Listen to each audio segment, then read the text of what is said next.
కరీంనగర్ జిల్లాలో జాతీయ పక్షి నెమలి కరెంట్ షాక్ గురై మృతి చెందింది. కరీంనగర్ నగరంలోని బావిలాలపల్లి ప్రాంతంలో హనుమాన్ ఆలయం సమీపంలో ఈ ఘటన వెలుగులోకి వచ్చింది. స్థానికుడు కిరణ్ కుమార్ ఈ విషయాన్ని గమనించి వెంటనే blue cross Hyderabad Karimnagar incharge నారాయణకు సమాచారం అందించారు. సమాచారం అందుకున్న నారాయణ ఘటనా స్థలానికి చేరుకుని మృతి చెందిన నెమలిని స్వాధీనం చేసుకున్నారు. అనంతరం అటవీశాఖ అధికారులకు సమాచారం ఇవ్వగా ఫారెస్ట్ డిపార్ట్మెంట్ సిబ్బంది అక్కడికి చేరుకుని నెమలిని పరిశీలించి అవసరమైన అధికారిక ప్రక్రియలను పూర్తి చేశారు.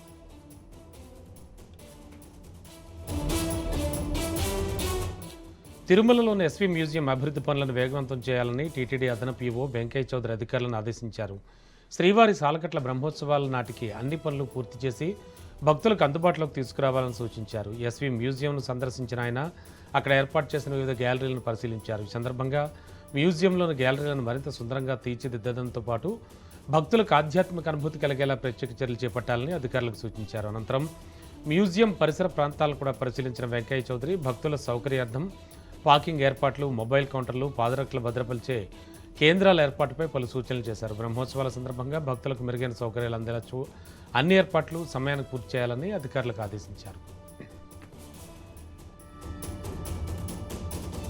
తిరుమల శ్రీవారి ఆలయంలో పలువురు ప్రముఖులు సోమవారం స్వామివారిని దర్శించుకుని ప్రత్యేక పూజలో పాల్గొన్నారు. వీఐపీ ప్రారంభ విరామ దర్శన సమయంలో తెలంగాణ మాజీ మంత్రి ఇంద్రకరణ్ రెడ్డి, తెలుగు భాషా సారస్వత పరిషత్ అధ్యక్షుడు గజల్ శ్రీనివాస్, ప్రముఖ పారిశ్రామికవేత్త అంబికా కృష్ణ వేర్వేరుగా శ్రీవారి సేవలో పాల్గొన్నారు. ఇక టీటీడీ అధికారులు వారికి ఆలయ మర్యాదలతో స్వాగతం పలికి దర్శన ఏర్పాట్లు చేశారు. దర్శనానంతరం రంగనాయకుల మండపంలో వేద పండితులు ఆశీర్వచనం చేసి స్వామివారి తీర్థ ప్రసాదాలను అందజేశారు.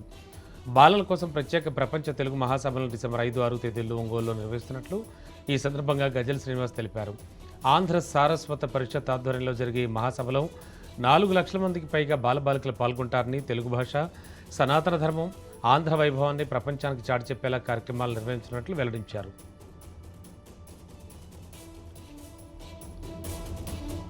తిరుమల శ్రీవారాలయంలో సినీ నటుడు బెల్లంకొండ సాయి శ్రీనివాస్ సతీ సమేతంగా స్వామివారిని దర్శించుకున్నారు. బీఏపీ ప్రారంభ విరామ దర్శన సమయంలో ఆలయానికి చేరుకున్న ఆయన వైకుంఠం క్యూ కాంప్లెక్స్ ద్వారా ఆలయంలోకి ప్రవేశించి మూల విరాట్ను దర్శించుకుని ప్రత్యేక ప్రార్థనలు చేశారు. దర్శనానంతరం రంగనాయకుల మండపంలో వేద పండితులు ఆశీర్వచనం చేసి స్వామివారి తీర్థ ప్రసాదాలు అందజేశారు.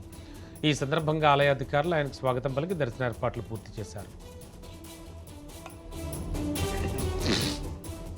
మేడ్చల్ మల్కాజ్గిరి జిల్లాలో పట్టపగలే చైన్ స్నాచింగ్ ఘటన కలకలం రేపింది. ఘట్కేసర్ పోలీస్ స్టేషన్ పరిధిలోని ఎదులాబాద్ కొత్తగూడెంలో ఈ ఘటన చోటు చేసుకుంది. జ్వాల కేతమ్మ అనే 70 ఏళ్ల వృద్ధురాలు ఇంట్లో నిద్రిస్తున్న టైంలో బైక్పై వచ్చిన 2 గుర్తు తెలియని దుండగులు ఇంటి తలుపులు తోసుకుని లోపలికి ప్రవేశించి అనంతరం ఆమె మెడలో ఉన్న సుమారు 3 తులాల బంగారు మంగళసూత్రాన్ని క్షణాల్లో లాక్కొని అక్కడి నుంచి పరారయ్యారు. ఘటనతో భయాందోళనకు గురైన బాధితురాల కుటుంబ సభ్యులు, స్థానికులు వెంటనే పోలీసులకు సమాచారం ఇచ్చారు. ఘట్కేసర్ పోలీసులు ఘటనాస్థలికి చేరుకుని వివరాలు సేకరించారు. బాధితురాలు ఫిర్యాదు మేరకు కేసు నమోదు చేసిన పోలీసులు పరిసర ప్రాంతాల సీసీటీవీ దృశ్యాలను పరిశీలిస్తూ నిందితుల కోసం గాలింపు చర్యలు చేపట్టారు. పట్టపగలే ఇంట్లోకి చొరబడి జరిగిన ఈ చైన్ స్నాచింగ్ ఘటన స్థానికంగా ఆందోళనకు గురి చేస్తోంది.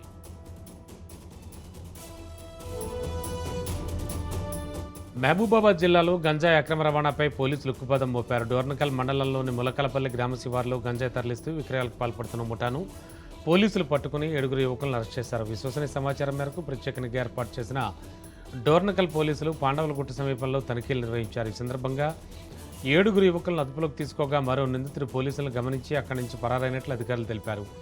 నిందితుల వద్ద నుంచి 7 కిలోల 525 గ్రాముల గంజాయిని, 3 ద్విచక్ర వాహనాలు, అలాగే 5 సెల్ ఫోన్లను స్వాధీనం చేసుకున్నారు. విచారణలో ఒడిశా రాష్ట్రంలోని మల్కనగిరి ప్రాంతం నుంచి గంజాయిని కొనుగోలు చేసి డోర్నకల్ ప్రాంతానికి తీసుకొచ్చినట్లు నిందితులు అంగీకరించినట్లు పోలీసులు వెల్లడించారు.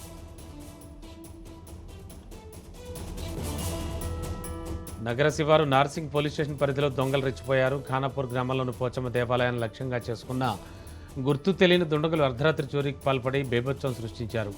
ఆలయంలోకి చొరబడ్డ దొంగల హుండీని పగలగొట్టి అందులోని నగదుతో పాటు అమ్మవారికి అలంకరించినటువంటి బంగారు, వెండి ఆభరణాలు మరియు ఇతర పూజా సామాగ్రిని కూడా అపహరించారు. అంతేకాదు తాము చేసిన చోరీ బయటపడకుండా ఉండేందుకు ఆలయంలో ఏర్పాటు చేసిన సీసీ కెమెరాల DVRను కూడా ఎత్తుకెళ్లినట్లు సమాచారం. ఈ ఘటనపై గ్రామస్తులు, ఆలయ కమిటీ సభ్యులు తీవ్ర ఆందోళన వ్యక్తం చేస్తున్నారు.